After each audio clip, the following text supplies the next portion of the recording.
So what it for first time clients that you have, what is the most surprising thing that they point out to you or that they mention to you when they're flying that very first time? Yeah, sure.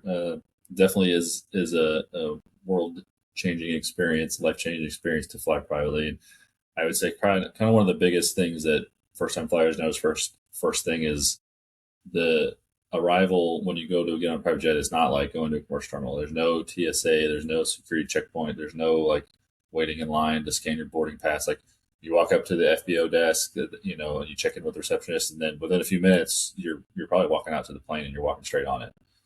Um, so within a matter of 10 minutes of parking the car, you're on the aircraft ready to go.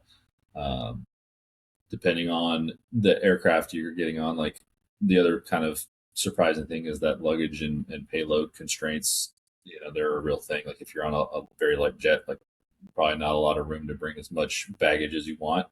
But you get a full size cabin. There's definitely plenty of room and those kind of things. Um, the other thing that kind of surprises people from time to time is that depending on the operator that you've booked with, the aircraft that you were expecting may or may not show up, and that's just due to a various number of reasons. Sometimes that aircraft went down.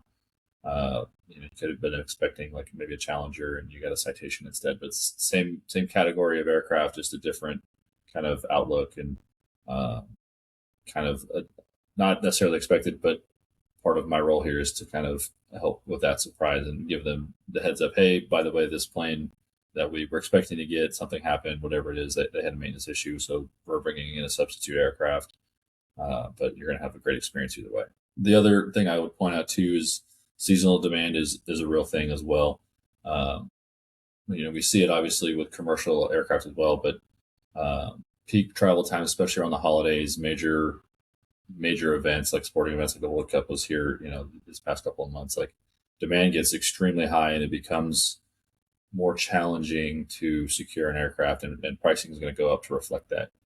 For instance, this past weekend, I fielded probably a half a dozen flights of a request for people trying to get up to the World Cup finals, and just a number of factors made it basically impossible to do.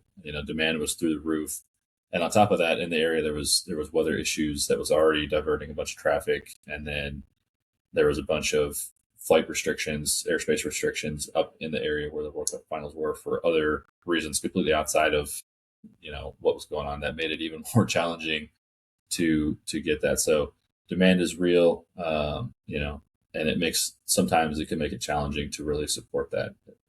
I would say those are kind of the big first time surprises outside of the price. Obviously a newcomer to the industry, sometimes you kind of give them a ballpark price and they're shocked at the value of it. But I would say those beyond price, like those are probably the biggest surprises I've seen.